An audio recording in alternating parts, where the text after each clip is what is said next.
नमस्कार आप सभी को। उम्मीद करता हूँ आप सब बहुत अच्छे से होंगे और प्रीलिम्स को लेकर के जो आपका सेशन चल रहा होगा उससे आपको लाभ मिल रहा होगा। उसी सेशन को हम आगे बढ़ा रहे हैं और आगे बढ़ाने के क्रम में सबसे पहले हम बात कर लेते हैं आज के टारगेट के बारे में कि जो हम डेली बेसिस का टारगेट हम लेकर के चल रहे हैं, विशेष रूप से जो हमारा NCERT का टारगेट है वो क्या है आज का। ठीक है, NCERT का टारगेट क्या है, इसमें हम आपको पता होगा कक्षा 6 की नई NCERT का अध्ययन कर रहे थे, क्लास 6 की नई NCERT और नई NCERT के अध्ययन के क्रम में जहाँ तक हमारी पिछली चर्चा समाप्त हुई है उसमें हमने जो देखा था उसी के आगे हमें बात करना है। पिछली चर्चा में हमने देख लिया था अध्याय संख्या 6 तक राज्य, राजा और एक प्राचीन गणराज्य, और इसी के आगे अध्याय संख्या 7 और अध्याय संख्या 8 देखना है। अध्याय संख्या 8 नए प्रश्न नए विचार और अध्याय संख्या 8 अशोक एक अनोखा सम्राट जिसने युद्ध का त्याग किया। तो ये दो टॉपिक हैं जो आपको देखना है, दो अध्याय हैं। तो अध्याय संख्या 7 और 8 आप यहाँ पे कवर करोगे। ठीक है, अध्याय संख्या 7 और 8 को यहाँ पे आपको कवर करना है। तो याद रखिएगा डेली बेसिस का जो हमारा NCERT का टारगेट है, कक्षा 6 की नई NCERT इतिहास की जो है उसका हम अध्ययन कर रहे हैं और अध्याय संख्या 7 और 8 आपको कंप्लीट करना है। इसके साथ बात आती है कि जो अभ्यास प्रश्न दिए जाते हैं प्लीज उनका जवाब दीजिए।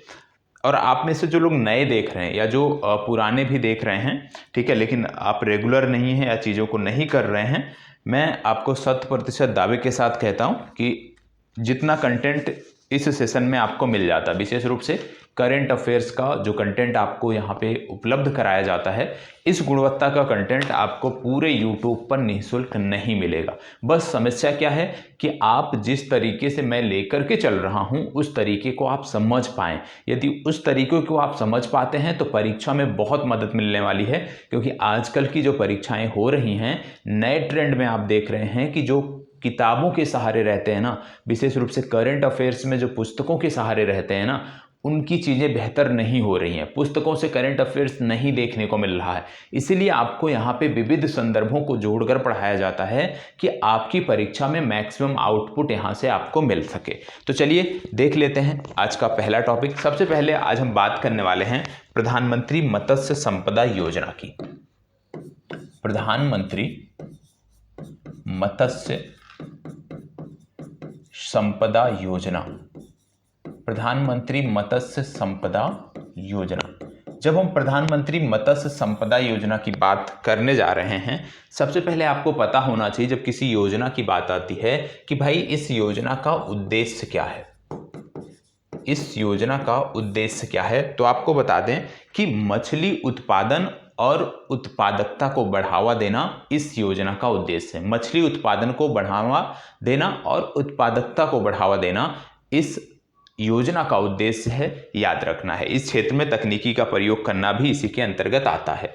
अब एक लक्ष्य है भारत सरकार का जो आपको पता होना चाहिए इस योजना के अंतर्गत। इस योजना के अंतर्गत भारत सरकार का जो लक्ष्य है 2024-25 तक, क्या लक्ष्य है इनका? लक्ष्य है कि 220 लाख टन 220 लाख टन मछली का उत्पादन करना है। तो जो भारत सरकार का लक्ष्य है इस योजना के तहत 2024-25 तक, वह है 220 लाख टन मछली का उत्पादन करना है। भारत सरकार का ये लक्ष्य है। अब ये जो टारगेट होते हैं ना इस तरह की योजनाओं में, ये बहुत महत्वपूर्ण होते हैं, तो उनको ध्यान में रखना है। क्यों? क्योंकि आपके यहाँ देख रहे होंगे मेंस में भी, ठीक है, मेंस में भी, विशेष रूप से बिहार में मैं बात करूं, मेंस में भी इस तरह की योजनाओं से जुड़े प्रश्न पूछे जाते हैं, क्योंकि 3 सेक्शन आपको देखने को मिल रहे हैं। ठीक है, सेक्शन 1, सेक्शन 2 और सेक्शन 3। अब इन सभी में जो पहला सेक्शन होता है इसमें कई छोटे छोटे प्रश्न होते हैं, तो उन संदर्भों में भी ये महत्वपूर्ण हो जाता है। इन चीज़ों को ध्यान से देखना है। अब हम बात कर रहे हैं मत्स्यन की, हम बात कर रहे हैं मछली पालन की। तो एक समुदाय है जो इसमें लगा रहता है जिसको बोलते हैं मछुआरा। ठीक है, अभी जो समुदाय इसमें लगा रहता है इसको लेकर के एक योजना चलाई जा रही है जिसका नाम है सागर परिक्रमा। और सागर परिक्रमा का 9वां चरण आप कह सकते हो परिक्रमा, इसका जो है अभी 9th फेज प्रारंभ किया गया है। ठीक है, सागर परिक्रमा का 9वां फेज प्रारंभ किया गया है और इसका शुभारंभ किसने किया? इसका शुभारंभ किया पुरुषोत्तम रूपाला ने। किसने किया है? पुरुषोत्तम रूपाला, इन्होंने इसका शुभारंभ किया। और पुरुषोत्तम रूपाला की बात करें तो ये हमारे मत्स्य पशुपालन एवं डेयरी मंत्रालय के मंत्री हैं, कैबिनेट मंत्री हैं। पुरुषोत्तम रूपाला का नाम याद रखना है। अब बात आती है कि सागर परिक्रमा का ये जो 9वां चरण है ये प्रारंभ कहाँ से किया गया? तो याद रखिएगा ये प्रारंभ किया गया एक स्थान है रामनाथपुरम, रामनाथपुरम, और इसी का एक दूसरा नाम भी है और इसको जाना जाता है रामनाड। ठीक है, रामनाड। तो रामनाड या रामनाथपुरम जो कि आपको देखने को मिलता है तमिलनाडु में, वहां से सागर परिक्रमा के 9वें चरण की शुरुआत की गई, 9th फेज की शुरुआत की गई।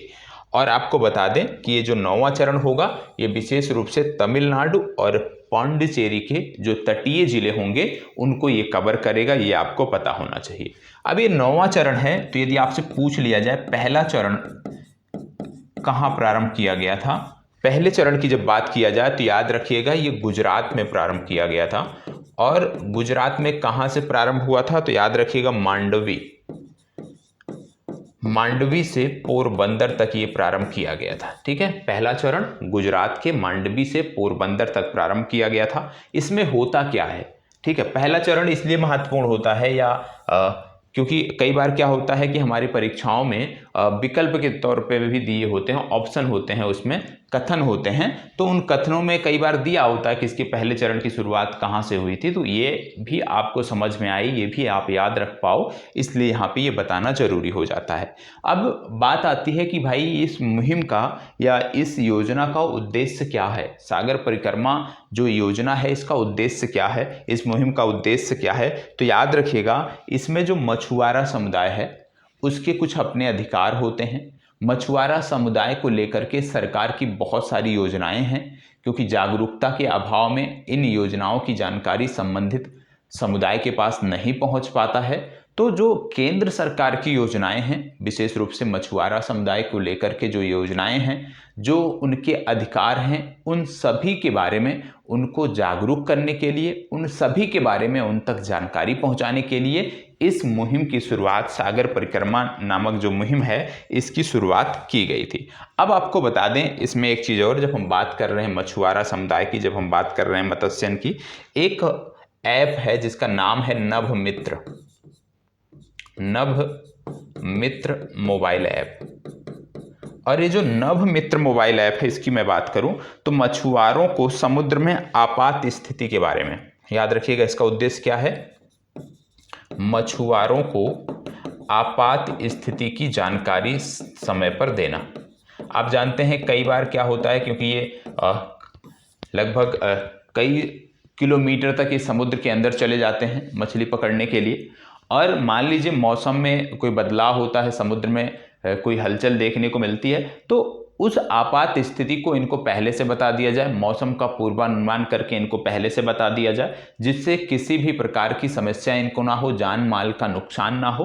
तो उसको लेकर के एक ऐप तैयार किया गया है जिसका नाम है नभ मित्र ऐप। यह भी आपको याद रखने की जरूरत है। बनाया किसने है यदि आपसे पूछ लिया जाए तो आपको बताना है कि इस ऐप को, नभ मित्र ऐप को इसरो स्पेस एप्लीकेशन सेंटर ने बनाया है। याद रखिएगा इसको किसने बनाया है? इसको बनाया है इसरो स्पेस एप्लीकेशन सेंटर ने इस ऐप का निर्माण किया है। आपसे प्रश्न ऐसे भी पूछा जा सकता है कि नभ मित्र नामक ऐप बनाया किसने है, तो आप बताओगे इसरो स्पेस एप्लीकेशन सेंटर के द्वारा इस ऐप को तैयार किया गया है। ठीक है, अब बात करते हैं आगे, क्योंकि हमने मत्स्यन की बात कर ली, और आप जानते हैं कि मत्स्यन की जब हम बात करते हैं तो चाहे मत्स्य पालन की बात करें, चाहे आप पशुपालन की बात करें, चाहे आप डेयरी की बात करें, ये सभी एक ही मंत्रालय के अंतर्गत आता है। पूरे मंत्रालय का नाम है मत्स्य पालन, पशुपालन एवं डेयरी मंत्रालय। तो मत्स्यन देख लिया, अब पशुपालन के बारे में क्या कोई अपडेट है आज के डेट में? हाँ जी है। क्या अपडेट है? पशुपालन को लेकर के एक अपडेट है, याद रखिएगा। क्या याद रखना है? यहाँ पे एक पोर्टल है जिसका नाम है नंदी पोर्टल। ये पोर्टल किस लिए है? ये पोर्टल विशेष रूप से पशुओं से संबंधित जो दवाएं होती हैं, मतलब जो डेवलपर हैं, जो एजेंसियां हैं, जो दवाओं का निर्माण करती हैं फार्मा सेक्टर की, तो जो पशुओं के लिए दवाएं बनाती हैं तो उसकी स्वीकृति तो चाहिए उनको, तभी वो मार्केट में उसको ला सकती हैं। तो यदि कोई पशुओं से संबंधित दवा है और आपको उसको स्वीकृति चाहिए, संबंधित मंत्रालय की स्वीकृति चाहिए या उस दवा को अप्रूव कराना है, तो आपको उस दवा के बारे में जानकारी नंदी पोर्टल पर अपलोड करना होगा और यहीं से आपको अप्रूवल मिल जाएगा। तो इसको भी आपको याद रखना है। नंदी पोर्टल क्या है? नंदी पोर्टल विशेष रूप से पशुओं से संबंधित जो दवाएं हैं उनको लेकर के है। यदि आपको अप्रूव कराना है तो आपको इस पोर्टल पर उसको आप कह सकते हो अपलोड करना होगा और यहीं से अप्रूवल आपको मिल जाएगा। ठीक है, चलिए आगे बढ़ते हैं। अब यहीं से लिंक करके, क्योंकि हम पशुओं के बारे में देख रहे हैं, तो आइए पशुओं के बारे में एक और डेटा देख लेते हैं और ये बहुत महत्वपूर्ण है। आप जानते हैं एक फंड होता है जिसका नाम है G20 pandemic fund. G20 pandemic fund, याद रखिएगा, G20 पैंडेमिक फंड जो है ये बहुत महत्वपूर्ण है।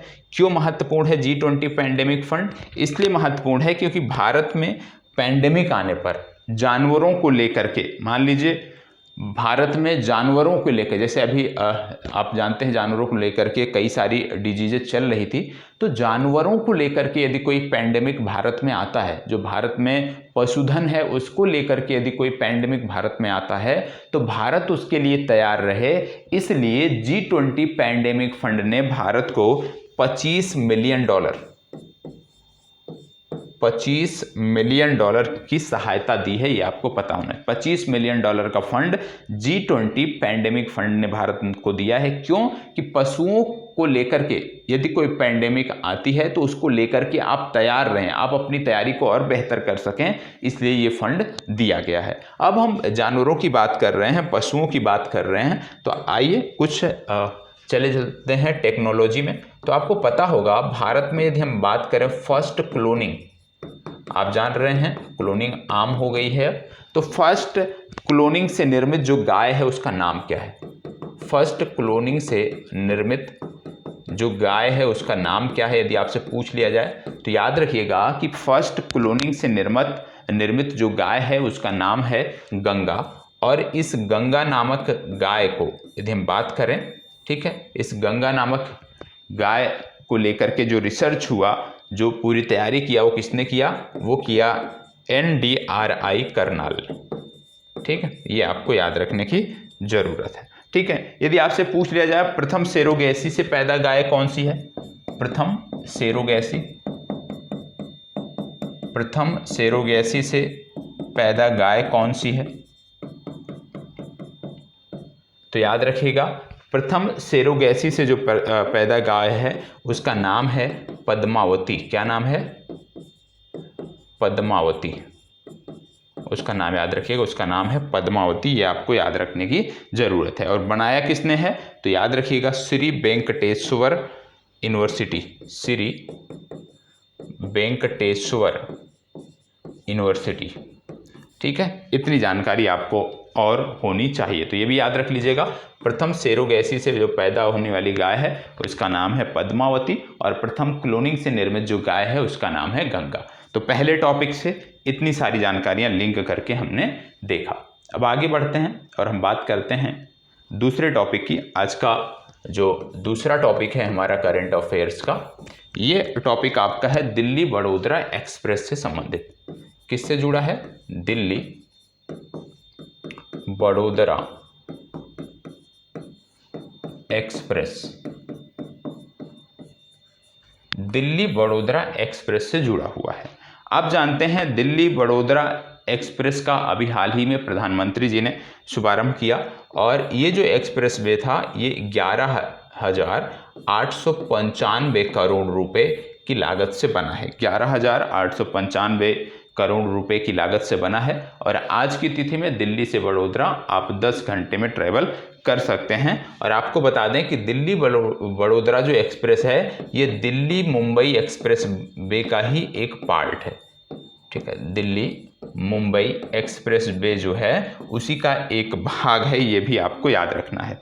अब प्रश्न पूछा जा सकता है कि दिल्ली वडोदरा जो एक्सप्रेस है ये किन राज्यों से होकर के गुजरता है। तो सबसे पहले ये राजस्थान से गुजरता है, मध्य प्रदेश से गुजरता है, ठीक है, हरियाणा से गुजरता है और गुजरात से गुजरता है। तो याद रखिएगा, राजस्थान, मध्य प्रदेश, हरियाणा और गुजरात से होकर के ये गुजरता है, ये आपको पता होना चाहिए।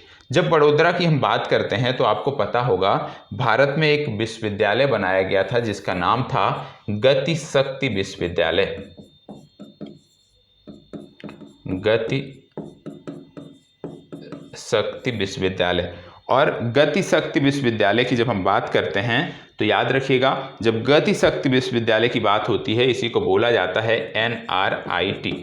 NRIT का मतलब क्या हो गया? नेशनल रेल ट्रांसपोर्टेशन इंस्टीट्यूट, ये भी आपको याद रखना है, या इसी को बोलते थे गति शक्ति विश्वविद्यालय। ये कहाँ है? ये वडोदरा में है, ये भी आपको याद रखना है। और इसके पहले चांसलर बने थे अश्वनी वैष्णव, ठीक है, अश्वनी वैष्णव जो है ये इसके पहले चांसलर बने थे, ये आपको पता होना चाहिए। और आपको यह भी बता दें कि वडोदरा ही वह स्थान है जहां पे टाटा और एयरबस आप जानते हैं विमान निर्माता कंपनी है, ये दोनों मिलकर एक विमान का निर्माण करेंगे जिसका नाम है C-295 जो ट्रांसपोर्ट विमान है, यात्री विमान है, उसका निर्माण टाटा और एयरबस मिलकर जो करेंगे, उसका जो कारखाना लगाया जा रहा है वह भी वडोदरा में लगाया जा रहा है। तो प्रश्न आपसे यह भी बन सकता है कि एयरबस भारत में किस कंपनी के साथ मिलकर C-295 यात्री विमान बनाएगी? तो आपको जवाब देना है कि ये टाटा के साथ मिलकर इस एयरक्राफ्ट का निर्माण करने जा रही है। इतनी जानकारी आपको यहाँ से होनी चाहिए, ठीक है। तो इसको नोट कर लीजिए और बढ़ते हैं टॉपिक संख्या 3 पर, ठीक है। अब टॉपिक संख्या 3 पर बढ़ते हैं।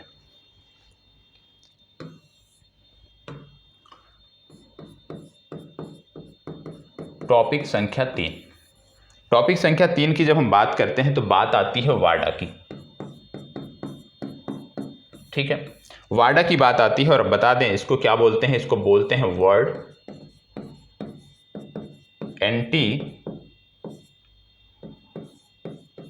Doping agency.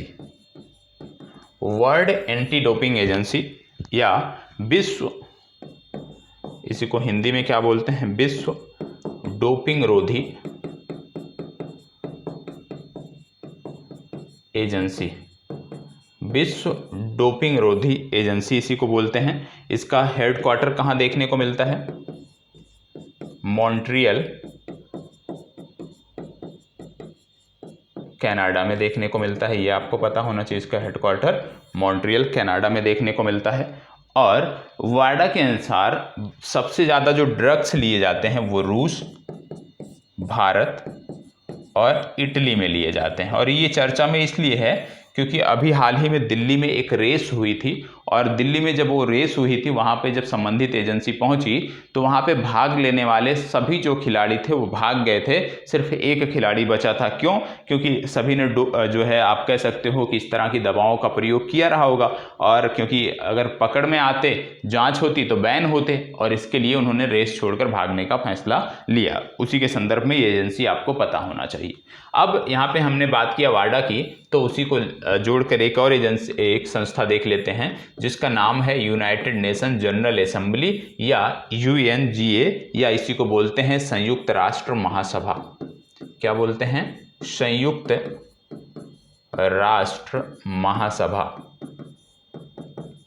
ठीक है, संयुक्त राष्ट्र महासभा। यहाँ पे क्या याद रखना है, इनका 78वां सत्र प्रारंभ हुआ है। अभी 78वां सत्र प्रारंभ हुआ है, ये आपको पता होना चाहिए। और UNGA के प्रेसिडेंट कौन है, इनका नाम आपको याद रखना है। इनका नाम है डेनिस, एक मिनट, इनका नाम याद रख लीजिएगा, डेनिस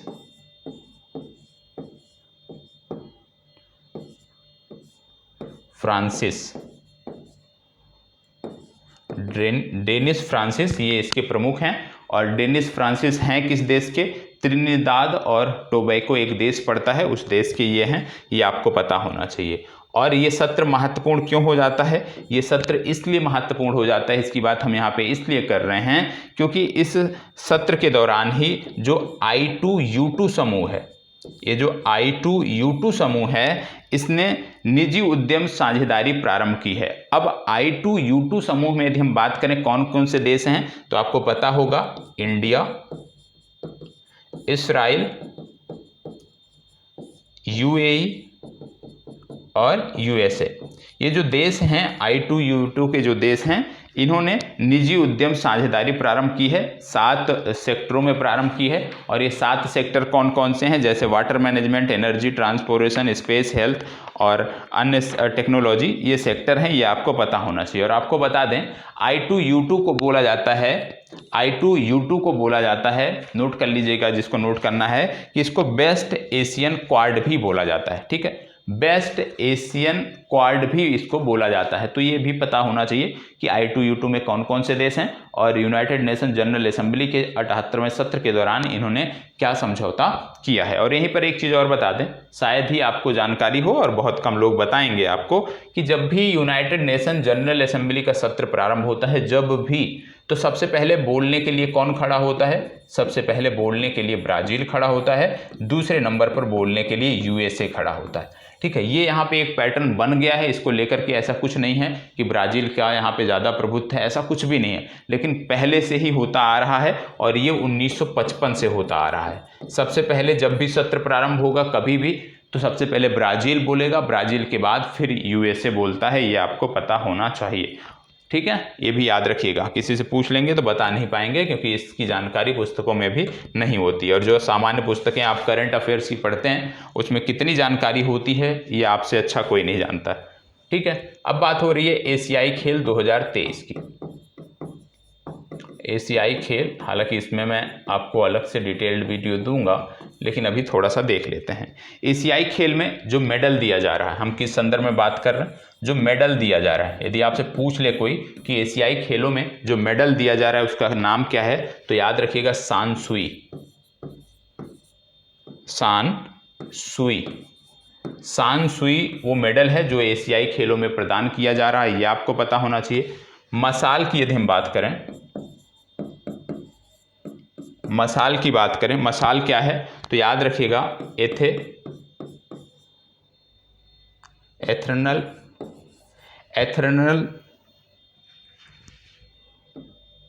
फ्लेम।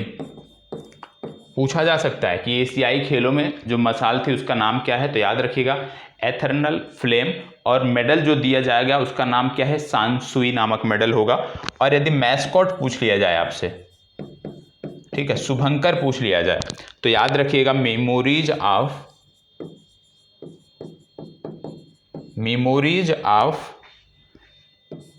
जियान गेनन, मेमोरी ऑफ जियान गेनन। और याद रखिएगा मेमोरी ऑफ जियान गेनन में 3 बच्चे हैं और तीनों का अलग अलग कलर है, वही यहाँ पे दिखाए गए। ठीक है, तो इतना याद रखिएगा सिर्फ कि इसका मैस्कॉट है मेमोरीज ऑफ जियान गेनन और मसाल का नाम है एथेर्नल फ्लेम और मेडल का नाम है सान सुई। बाकी इस प्रतियोगिता में जो कौन पुरस्कार कितना जीता है, कौन कितने कैटेगरी में है, वो सारी जानकारी हम बाद में आपको देंगे। लेकिन अभी ये तीनों चीज़ें सबसे महत्वपूर्ण हैं, क्योंकि ये चीज़ें पुस्तकों में भी आपको नहीं मिलेंगी, समाचार पत्रों में भी आपको नहीं मिलेंगी। ठीक है, मेडल कौन जीता है, कौन किस पोजीशन पे है, वो आपको पुस्तकों में भी मिल जाएगा। और यहीं पर जब हम देख रहे हैं तो हम भी ये देख लेते हैं आगे कि भैया एशियन गेम अब होंगे 2026 में, तो ये 2026 वाला कहाँ पे होगा? 2026 के बाद 2030 में होना है। ठीक है, 2030 वाला कहाँ होगा? और 2030 के बाद 2034 में होना है, कहाँ होगा? तो 2034 वाला रियाद में होगा। ठीक है, रियाद में होगा। 2030 वाला यदि आपसे पूछ लिया जाए तो दोहा में होगा। और 2026 वाला यदि पूछ लिया जाए तो ये नागोया में होगा। ठीक है, नागोया जापान में है, दोहा आप जानते हैं कतर दोहा, रियाद सऊदी अरब में है। ठीक है, अब यहाँ से जो थोड़े से सिंसियर कैंडिडेट होंगे वो जाके क्या करेंगे कि हमने आपको पूर्व में बताया था कि सऊदी अरब एक नया शहर बसा रहा है जिसका नाम है नियोम, और यहाँ पर भी एक गेम होना है जो पहले से निश्चित हो गया है कि नियोम शहर में ही ये गेम खेला जाएगा, तो वो आपको देखना है। दूसरा, जब नागोया की बात कर रहे हैं तो आपको याद आना चाहिए नागोया प्रोटोकॉल, कि भैया नागोया प्रोटोकॉल का संबंध किससे है, ये आपको लिंक करके स्वयं से भी देखना चाहिए, क्योंकि यदि हम ऐसे एक से दूसरे को लिंक करते रहे हम इस क्लास में तो क्लास बहुत लेंदी हो जाएगी। ठीक है, जो 4 प्रश्न होंगे वो 4 प्रश्न में भी घंटे लग जाएंगे लिंक करते, तो कुछ जिम्मेदारी आपकी भी बनती है जो आप स्वयं से जाके कर सकते हैं। ठीक है, चलिए आगे बढ़ते हैं।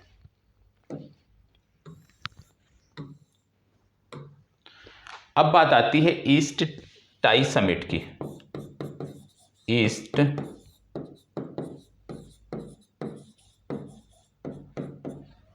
इस समिट की जब हम बात करते हैं तो सबसे पहली बात कि भारतीय सेना की जो पूर्वी कमान है उसके द्वारा किया गया। कहाँ पे किया गया? गुवाहाटी में किया गया। भारतीय सेना की पूर्वी कमान द्वारा इसका आयोजन गुवाहाटी में किया गया। अब पूर्वी कमान की जब हम बात कर रहे हैं तो आपको यह भी पता होना चाहिए कि पूर्वी कमान का हेडक्वार्टर कहाँ पे है। तो याद रखिएगा, पूर्वी कमान का हेडक्वार्टर जो है ये कोलकाता में देखने को मिलता है। ठीक है, पूर्वी कमान का हेडक्वार्टर कोलकाता में देखने को मिलता है। इसके बाद फिर आता है, आप जानते हैं इसके आगे आप जानते हैं कि इसमें भाग कौन लिया, क्योंकि असम के गुवाहाटी में हुआ तो असम गवर्नमेंट ने इसमें भाग लिया, असम के वाणिज्य मंत्रालय ने इसमें भाग लिया। ठीक है, अब यहाँ पे हमने बताया कि भाई जो हमारी सेना की जो पूर्वी कमान है जिसका हेडक्वार्टर कोलकाता है उन्होंने इसमें भाग लिया। तो क्या आप में से कोई बता सकता है कि हमारी जो नौसेना है इसका भी पूर्वी कमान है? इसके पूर्वी कमान का हेडक्वार्टर कहाँ पे है?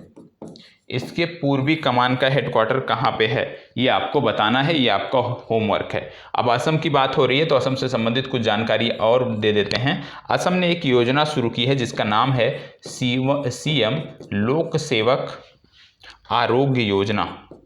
लोक सेवक आरोग्य योजना, ठीक है, लोक सेवक आरोग्य योजना। और ये जो सीएम लोक सेवक आरोग्य योजना है इसके अंतर्गत जो सरकारी कर्मचारी होंगे असम राज्य में, जो पेंशन भोगी होंगे, उनके लिए ऑनलाइन आप कह सकते हैं मेडिकल बिल प्रतिपूर्ति या क्षतिपूर्ति एक योजना है जिसमें प्रत्येक परिवार को 1 साल में 5 लाख रुपए का स्वास्थ्य बीमा दिया जाएगा, लेकिन सिर्फ ये सरकारी कर्मचारियों के लिए है। ठीक है, चलिए आगे बढ़ते हैं। अगला टॉपिक देख लेते हैं क्या है। अगला टॉपिक है यूनाइटेड नेशन विश्व अंतरिक्ष सप्ताह से जुड़ा हुआ। किससे है? यूनाइटेड नेशन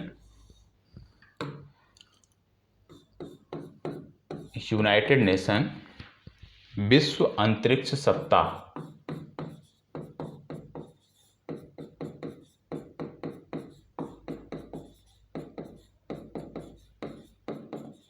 ठीक है, यूनाइटेड नेशन विश्व अंतरिक्ष सप्ताह से जुड़ा हुआ ये है। और आपको बता दें 4 से 10 अक्टूबर, 4 अक्टूबर से 10 अक्टूबर तक ये मनाया जाता है, ये आपको पता होना चाहिए। और थीम इसका क्या है इस वर्ष के लिए 2023 के लिए वो भी नोट कर लीजिएगा, space and entrepreneurship.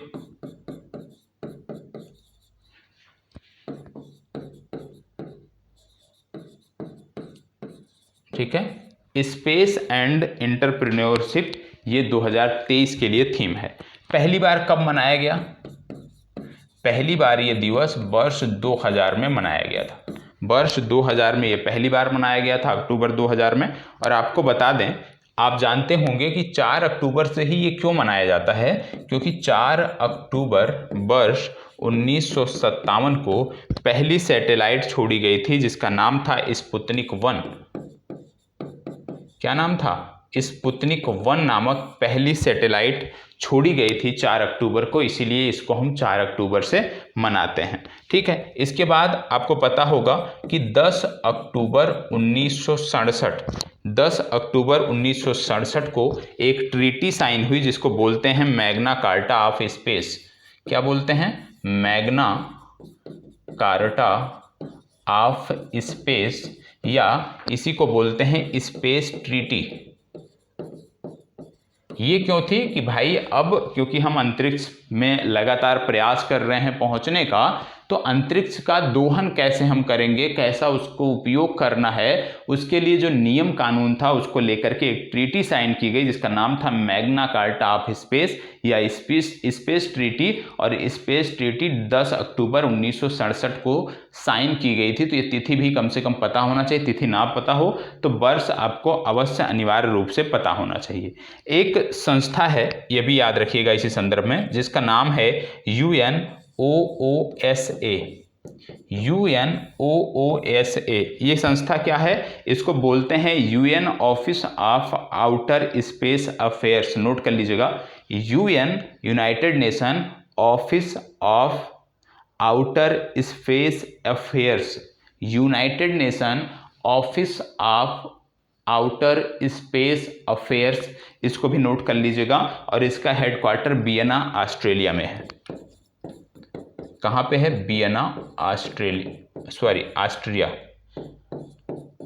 Vienna Austria में आपको देखने को मिलता है। तो इतनी जानकारी आपको होनी चाहिए, ठीक है। तो कभी भी पूछा जाए तो ये सारी चीजें आपको पता होना चाहिए। UNOOSA का फुल फॉर्म भी पूछा जा सकता है, तो इसके लिए भी आपको तैयार रहना है, क्योंकि ये संस्था मैंने पहली बार आपको बताया है, इससे पहले कभी भी इसको बताने का मौका नहीं मिला है, क्योंकि इस संदर्भ में कोई वाकया हुआ ही नहीं। अब हम बात कर लेते हैं वर्ष 2023 के नोबेल शांति पुरस्कार की। नोबेल शांति पुरस्कार, नोबेल शांति पुरस्कार की बात करें तो ये सबसे पहली बात नॉर्वे द्वारा दिया जाता है, ये आपको पता होना चाहिए, ठीक है। नोबेल शांति पुरस्कार नॉर्वे द्वारा दिया जाता है। और इस बार मिला किसको? इनको मिला नरगिस, नाम याद रखिएगा, नरगिस मोहम्मदी। नरगिस मोहम्मदी को ये पुरस्कार दिया गया और ये महिला हैं ईरान की, वर्तमान समय में जेल में हैं, 31 वर्ष की इनको सजा हुई है। मानवाधिकारों को लेकर के काम करने वाली महिला हैं, महिलाओं के अधिकारों को लेकर के काम करने वाली महिला हैं, और इसीलिए ये कट्टरपंथियों के निशाने पर रहती हैं और अभी वर्तमान में ये जेल में हैं। इनको 31 वर्ष की सजा हुई है। इनको अपने कार्यों को लेकर के, जो इन्होंने उत्कृष्ट कार्य किया है, जो प्रयास किया है, उसी को लेकर के नरगिस मोहम्मदी इनका नाम है, इनको नोबेल शांति पुरस्कार मिला है, ठीक है। यहाँ पे एक चीज और आपको बता दें कि प्रत्येक वर्ष 2 अक्टूबर को एक तिथि मनाई जाती है। क्या मनाई जाती है? 2 अक्टूबर को इस तिथि को अंतर्राष्ट्रीय अहिंसा दिवस मनाया जाता है। अंतर्राष्ट्रीय अहिंसा दिवस कब मनाया जाता है? 2 अक्टूबर को मनाया जाता है। तो अंतर्राष्ट्रीय अहिंसा दिवस जो 2 अक्टूबर को मनाया जाता है, इसको लेकर के, इस तिथि को मनाने को लेकर के या किसके प्रयास से ये तिथि मनाई जाती है, उनका नाम भी पता होना चाहिए। और यह भी एक महिला हैं, इनका नाम है शिरीन इबदी, SHIRIN इबादी। और शिरीन इबादी जो महिला हैं, ये भी ईरानी महिला हैं और ये प्रथम ईरानी महिला थी जिनको नोबेल शांति पुरस्कार मिला था। मतलब इनको भी नोबेल शांति पुरस्कार मिल चुका है, ठीक है, नोबेल शांति पुरस्कार मिल चुका है और ये पहली महिला थी। और इन्होंने ही सर्वप्रथम अंतर्राष्ट्रीय अहिंसा दिवस मनाए जाने की बात की थी और इन्हीं के प्रयासों के फलस्वरूप, इन्हीं के मांग के फलस्वरूप 2 अक्टूबर को प्रतिवर्ष अंतर्राष्ट्रीय अहिंसा दिवस मनाया जाता है। ये आपको पता होना चाहिए। और अभी तक आपको बता दें कि जो नोबेल प्राइज है, ये 5 बार ऐसी महिलाओं को मिला है, 5 बार जो जेल में हैं, जेल में रही हैं, यह भी आपको पता होना चाहिए, ठीक है। इसके बाद बात आती है राजस्थान की। राजस्थान जो राज्य है आपका, इसने 3 नए जिले बनाए हैं और अब जिलों की संख्या बढ़कर हो गई है 53। राजस्थान में आज की तिथि में 53 जिले हैं। 3 नए जिले कौन कौन से हैं? यदि आप राजस्थान के हैं तो पता होना चाहिए, मालपुरा, कुचामन और सुजानगढ़, ये 3 नए जिले हैं जो आपको याद रखने की जरूरत है। तो करंट अफेयर्स का जो सेशन था समाप्त होता है। अब हम बात कर लेते हैं जीके खंड की। जीके खंड की हम बात कर लेते हैं और जीके के बाद फिर हम जीएस की बात करेंगे। और जीएस खंड में हम पढ़ रहे थे सामान्य विज्ञान, उसकी बात करेंगे, ठीक है। उम्मीद करता हूं नोट्स आप प्रॉपर तरीके से बना रहे होंगे, क्योंकि बिना नोट्स बनाए चीज़ें बेहतर होंगी नहीं। ठीक है। यदि नोट्स नहीं बनाएंगे भैया तो भूल जाएंगे, और भूल जाएंगे तो जो आप ये मेहनत कर रहे हैं इसका फ़ायदा आपको नहीं मिलेगा। तो एक चीज़ ज़रूर ध्यान रखना है कि नोट्स प्रॉपर तरीके से रेगुलर बेसिस पे बनाते हुए तब आगे बढ़ना है, ठीक है। चलिए, आज की पहली संस्था है, सबसे पहले हम बात करने वाले हैं CSIR की। किसकी बात करने वाले हैं? CSIR। CSIR। और इसको आप एक चीज, यदि कोई गलती करता हो तो अभी हम दूसरे टॉपिक पे हैं, जीके का ये दूसरा टॉपिक चल रहा है, भारत की महत्वपूर्ण संस्थाएं।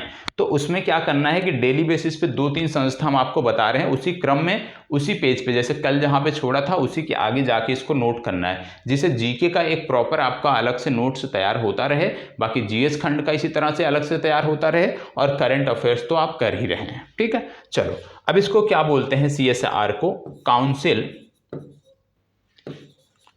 काउंसिल ऑफ साइंटिफिक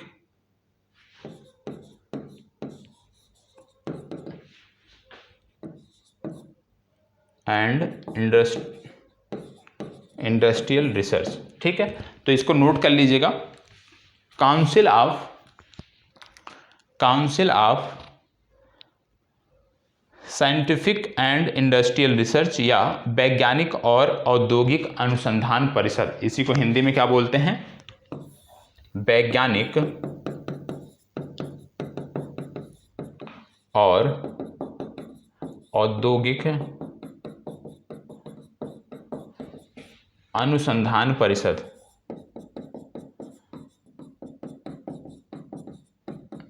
ठीक है। वैज्ञानिक और औद्योगिक अनुसंधान परिषद। स्थापना की इसकी बात करें तो इसकी स्थापना हुई थी 26 सितंबर 1942 को। 26 सितंबर 1942 को इसकी स्थापना हुई थी। इसके सदस्यों में यदि हम बात करें तो इसके जो अध्यक्ष होते हैं, इस संस्था के जो अध्यक्ष होते हैं वो प्रधानमंत्री होते हैं, ठीक है। अध्यक्ष के बाद यहाँ पे एक उपाध्यक्ष होते हैं। उपाध्यक्ष जो होते हैं इसमें एक मंत्री होते हैं, मिनिस्टर होते हैं। और ये मिनिस्टर किस विभाग के होते हैं? ये मिनिस्टर होते हैं विज्ञान एवं प्रौद्योगिकी मंत्री जो होते हैं वो इसके उपाध्यक्ष होते हैं। और इसके साथ साथ यहाँ पे एक शासी निकाय होता है, एक शासी निकाय होता है जिसमें कई सारे सदस्य होते हैं, और इस शासी निकाय का जो प्रमुख होता है वो महानिर्देशक कहलाता है, ठीक है। तो ये आपको पता होना चाहिए। और आपको बता दें, एक पुरस्कार दिया जाता है जिसका नाम है शांति स्वरूप भटनागर पुरस्कार। क्या नाम है? शांति स्वरूप भटनागर पुरस्कार। शांति स्वरूप भटनागर जो पुरस्कार है, आपको बता दें, इसी संस्था द्वारा दिया जाता है। वर्ष 1998 में इसको दिया जाना प्रारंभ किया गया। और किसके नाम पर इसको रखा गया है? तो ये जो शांति स्वरूप भटनागर हैं, ये इसके संस्थापक निर्देशक थे इस पुरस्कार के, और उन्हीं के नाम पर CSIR शांति स्वरूप भटनागर पुरस्कार देता है। तो यदि आपसे पूछ लिया जाए कि शांति स्वरूप भटनागर पुरस्कार किस संस्था द्वारा दिया जाता है, तो आपको बताना है कि CSIR द्वारा दिया जाता है। अब इसमें कुछ चीज़ें और हैं जो आपको नोट करनी है, उस संदर्भ में मैं बात कर रहा हूँ। अब इसको आप नोट कर लीजिएगा। इसके बारे में कुछ और जानकारियां हैं जो आपको नोट करनी है, ठीक है। जैसे इसका मुख्यालय यदि आपसे पूछ लिया जाए तो नई दिल्ली में है। इसमें नोट कर लीजिए जिनको नोट करना है। CSIR की अनुसंधान और विकास गतिविधियों में, CSIR की अनुसंधान एवं विकास गतिविधियों में aerospace engineering, structural engineering, Mahavigyan, महासागर विज्ञान, जीवन विज्ञान, धातु विज्ञान, रसायन, खनन, खाद्य, पेट्रोलियम, चमड़ा और पर्यावरण विज्ञान शामिल हैं, ठीक है। चलिए, इतना नोट कर लिया तो आपको पता हो गया कि इसका काम क्या है, इस संस्था का काम क्या है। अगला आ गया केंद्रीय सांख्यिकी कार्यालय। केंद्रीय सांख्यिकी कार्यालय। केंद्रीय सांख्यिकी कार्यालय की जब हम बात करते हैं, इसी को बोलते हैं सेंट्रल स्टैटिस्टिक्स ऑफिस।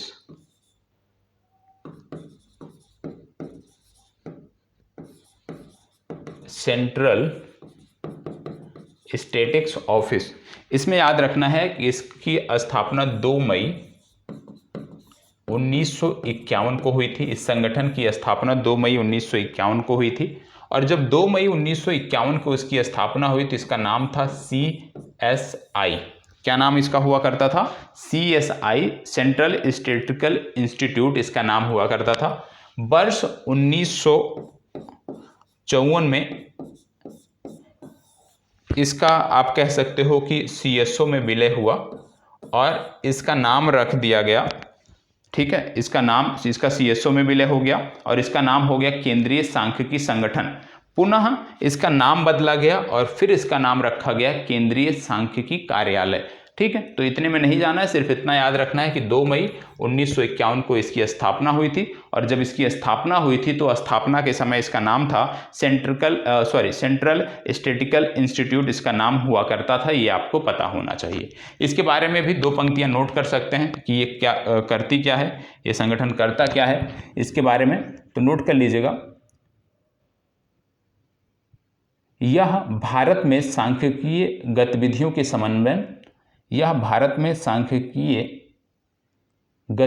के समन्वय और सांख्यिकीय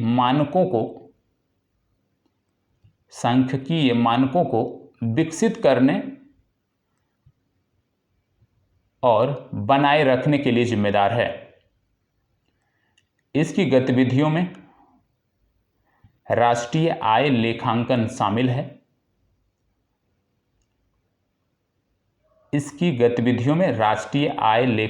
शामिल है। उद्योगों के वार्षिक सर्वेक्षण, आर्थिक गणना और उसके अनुवर्ती सर्वेक्षणों का संचालन इसके द्वारा किया जाता है। ठीक है, चलिए आगे बढ़ते हैं। अगली संस्था है केंद्रीय प्रदूषण नियंत्रण बोर्ड। केंद्रीय प्रदूषण नियंत्रण बोर्ड।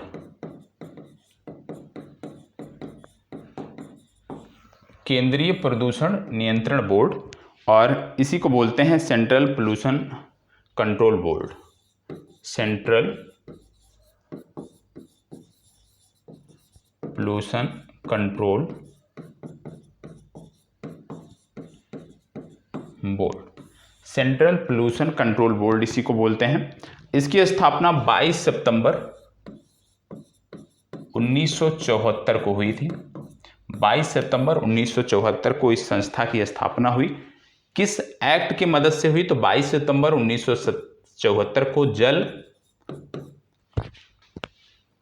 प्रदूषण की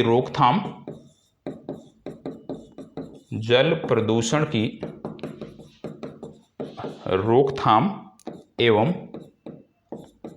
नियंत्रण अधिनियम के मदद से इसकी स्थापना की। तो याद रखिएगा कि केंद्रीय प्रदूषण नियंत्रण बोर्ड या सेंट्रल जो कंट्रोल बोर्ड है, इसकी स्थापना 22 सितंबर 1974 को जल प्रदूषण की रोकथाम एवं नियंत्रण अधिनियम के माध्यम से की गई थी। ये अधिनियम जरूर याद रखिएगा।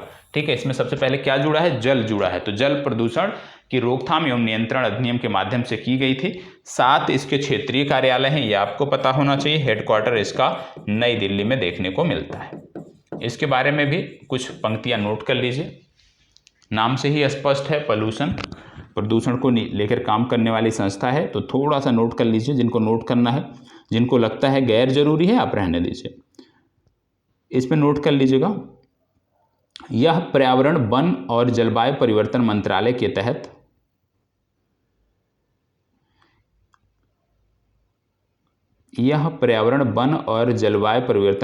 के तहत एक वैधानिक संगठन है।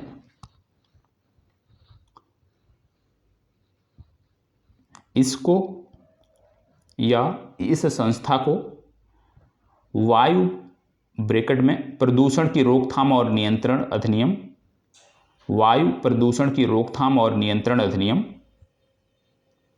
1981 के तहत भी शक्तियां प्राप्त है। ठीक है, चलिए अगला, अगली बात हम कर लेते हैं अगली संस्था की, जिसका नाम है केंद्रीय फिल्म प्रमाणन बोर्ड। क्या नाम है? केंद्रीय फिल्म प्रमाणन बोर्ड। केंद्रीय फिल्म प्रमाणन बोर्ड या central board of film certification, central board of film certification, ठीक है, central board of film certification या केंद्रीय फिल्म प्रमाणन बोर्ड। सबसे पहले इसकी स्थापना 15 जनवरी 1951 को हुई थी। और आपको यह भी बता दें कि इसका हेडक्वार्टर मुंबई में आपको देखने को मिलता है। 15 जनवरी 1951 को इसकी स्थापना हुई थी। इसका हेडक्वार्टर मुंबई में आपको देखने को मिलता है। सिनेमैटोग्राफ अधिनियम 1952 के प्रावधानों के तहत फिल्मों की सार्वजनिक प्रदर्शनी को विनियमित करने का जो कार्य है वो इसको सौंपा गया है। तो इसमें सिर्फ इतना नोट कर लीजिए कि सिनेमैटोग्राफ अधिनियम 1952 के प्रावधानों के तहत, सिनेमैटोग्राफ अधिनियम 1952 के प्रावधानों के तहत फिल्मों की सार्वजनिक प्रदर्शनी को विनियमित करने का कार्य, फिल्मों की सार्वजनिक प्रदर्शनी को विनियमित करने का कार्य इस संस्था को सौंपा गया है। ठीक है, चलिए ये हो गया आपका जीके, और जीके भी खत्म यहाँ पे। अब जीके के बाद हम आ जाते हैं जीएस सेक्शन में। और जीएस सेक्शन में जो हम बात कर रहे थे, जीएस सेक्शन में हमने प्रोकैरियोटिक सेल के बारे में बात किया था। आज हम बात करने वाले हैं यूकैरियोटिक सेल के बारे में। ठीक है, कल हमने प्रोकैरियोटिक सेल के बारे में देखा था। आज सामान्य अध्ययन के अंतर्गत, सामान्य अध्ययन के अंतर्गत हम देखेंगे प्रोकैरियोटिक सेल, यूकैरियोटिक सेल के बारे में। ठीक है, यूकैरियोटिक सेल के बारे में हम देखेंगे।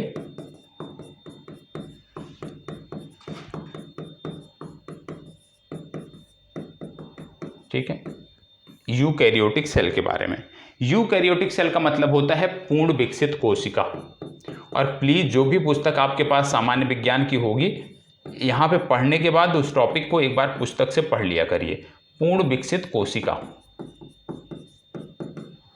ठीक है, अब इसमें आपको बता दें कि ये जो यूकैरियोटिक सेल होते हैं, इसके यूकैरियोटिक सेल रखने वाले जो जीव हैं, ये एक कोशिकीय भी हो सकते हैं। ये जीव एक कोशिकीय भी हो सकते हैं। ये जीव बहुकोशिकीय भी हो सकते हैं। ठीक है, ये जीव एक कोशिकीय भी हो सकते हैं, ये जीव बहुकोशिकीय भी हो सकते हैं। और इनका जो वर्गीकरण है,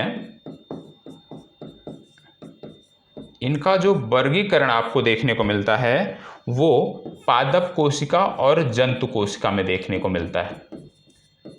पादप कोशिका और जंतु कोशिका में देखने को मिलता है। इनका वर्गीकरण पादप कोशिका और जंतु कोशिका में देखने को मिलता है। जब हम बात करते हैं पूर्ण विकसित कोशिका, तो पूर्ण विकसित कोशिका होती कौन सी है? याद रखिएगा, जब भी कहीं पे बात आए पूर्ण विकसित कोशिका की, इसका मतलब है कि यहाँ पे माइटोकॉन्ड्रिया होगा। मतलब इस कोशिका में माइटोकॉन्ड्रिया देखने को मिलेगा। पहली चीज, माइटोकॉन्ड्रिया के साथ क्लोरोप्लास्ट आपको देखने को मिलेगा। ठीक है, प्लांट के संदर्भ में क्लोरोप्लास्ट आपको देखने को मिलेगा। इंडोप्लाज्मिक रेक्टिकुलम या अंतःप्रद्योवी जालिका, इंडोप्लाज्मिक रेक्टिकुलम या इसी को बोलते हैं अंतःप्रद्योवी जालिका, ये आपको देखने को मिलेगा। इसके साथ साथ गोल्जी बॉडी या जिसको बोलते हो आप गोल्जी कॉय, गोल्जी कॉय भी यहाँ पे देखने को मिलेगा।